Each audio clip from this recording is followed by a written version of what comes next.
What's up, YouTube? It's Rock Combo. Today I'm bringing y'all an unranked match. I'm playing with the Minnesota Vikings, and my buddy Price0321 is using the Seattle Seahawks. He's been tearing it up with them lately, and I played. This is my best friend in real life, and I play him a bunch. Every single year we play Madden together in NCAA, all the dang time. So he knows everything I like to do, and I know everything he likes to do. And he has an awesome offense. He's always been. Look at that move. See ya. He's always been. I've always never been able to stop him. Just try to contain him or slow him down. He's never really been able to stop me. So we always have high scoring affairs, and he hasn't beat me this year yet in Madden. Um, and and so and so he's definitely out on a mission and trying to get me to play with worser teams than his team, and so here we are. I got the Minnesota Vikings, which I actually like the Minnesota Vikings against the Seahawks, which is, after all these upgrades, man, they're a heck of a team. They're up there top 3 to top 5 team for sure now. And what he does, yeah, y'all might have seen, for you subs that's been subbed to me for a while, y'all might have seen me post a gameplay with him before. I did earlier in the year, and what he does really well is he has really great pocket presence, and goes through his reads really well. What he lacks is defense, as you can see right here. Just torched him on 4th and 10 for a touchdown, and I tell him some blitzes and stuff, but he doesn't listen too much. He'd rather just play some offense. And his offense is so tough. He's finally bringing in that FL screen. I've been talking to him about that for a while. And you see right here, he's running it again. So whenever he sees I'm blitzing, he's audibling to that, and it's pretty tough.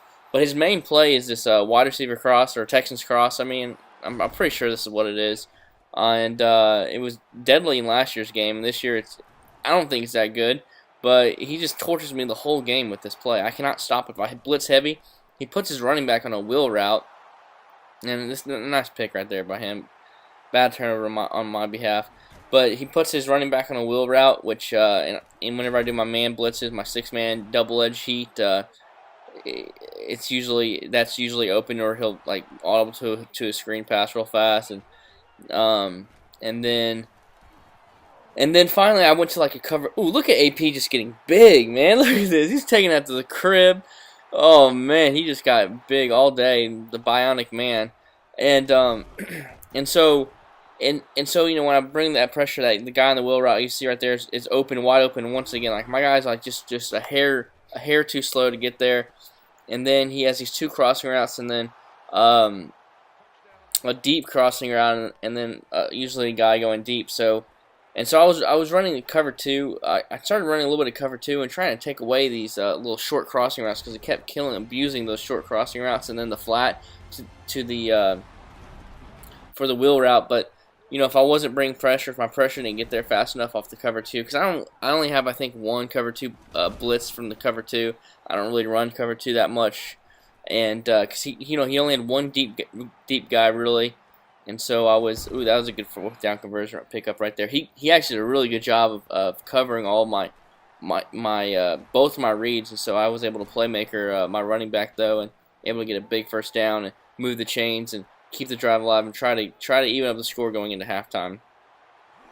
But yeah, so I'm not a huge fan of cover 2 defense, but so I just did it a couple times that game, and then towards the end of the half, I didn't show a couple plays before that. I was kind of slowing down his offense there, in this like quarters cover 2 man or whatever, and so I got into it to begin the 3rd quarter, and it paid off. I baited him into started looking at me going over to the deep crossing route, and then baiting him into that throw and getting a nice pick. But unfortunately, I do not capitalize on picking him off and outsmarting my buddy Price. I got sacked, and then I got back to like 4th and 12, 4th and manageable, and Joe Webb just had a bad throw, and yeah, I do sub in Joe Webb from UAB. I like his quickness, and I think he can throw the ball decently enough. So yeah, he'll miss some throws, but just got to deal with it. And this is Price just pulling some shenanigans right here with an onside kick, but it's all right. He has the lead in doing it. Karma always comes back to haunt you, so just be aware of that. And right here, hit a nice playmaker drag, and, and look at Rudolph. I'm gonna come Rudolph the Red-Nosed Reindeer. Just going big right there. Just has a man on his back and carrying him into the end zone. And I take a 1-point lead on my boy Price, and he hits me with the FL screen once again. A nice gain right there, and like he has just really good pocket presence and moving around the pocket, and he picks up a lot of my blitzes by having like a tackle. If I blitz from one side and like spy the other side, he does a really good job of sidestepping and let that tackle come over and be able to pick him up. So that's something I think that's his best part of his game, is definitely his pocket awareness, pocket presence. And once again, right here, 4th and 12, I'm like, all right, I'm gonna blitz heavy and not let him even get to the first down marker with anything. And he was able to hit me with the wheel route, you know, a little flat route pretty much, and just barely get over my head and get the first down. And then right here, look at that. It said it was a touchdown. That was a crazy play, but I challenged it and it got reversed. But you know, he scores the very next play. What do you know? And I hit Percy Harvin on the streak route. And so it's 3rd and 8, and now it's a 4th down. I really need this 4th down conversion. And his linebacker was in a yellow zone and went back, so I was like, man, did he put him in a deep blue zone, which I thought he did for some reason. And I threw a pass, and he jumped it. The CPU jumped it, had a nice pick, so that was a really big stop for him. He's already up by 7 points, so if he can just get some points right here, he'll be looking good.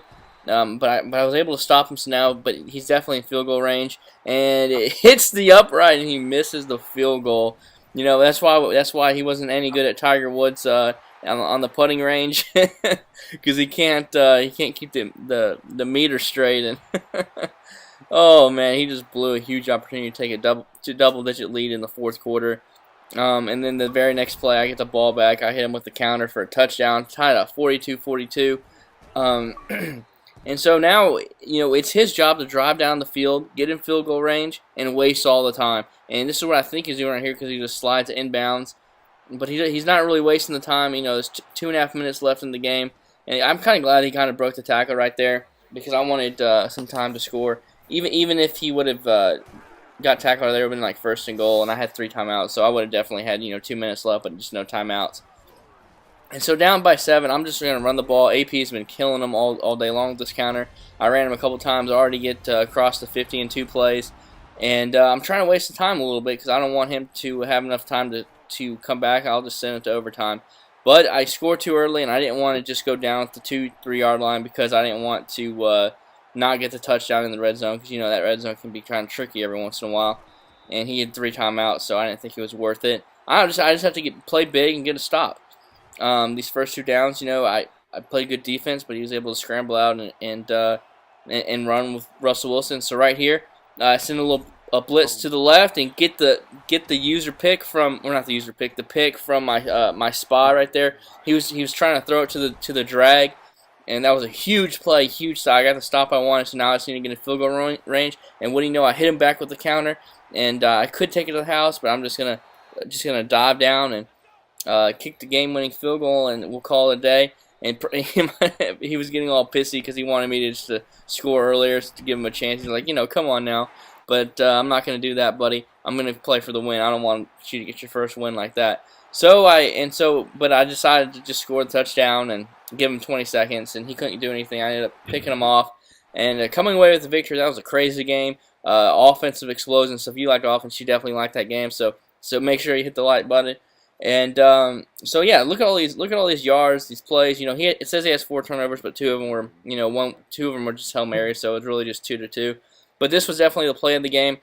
Yeah. I sent the blitz from the left, made him do a quick read. I haven't showed that blitz at all this whole game, and took away his first read of the drag. But he thought he could fit it in there, or maybe he didn't see my spy. I don't know.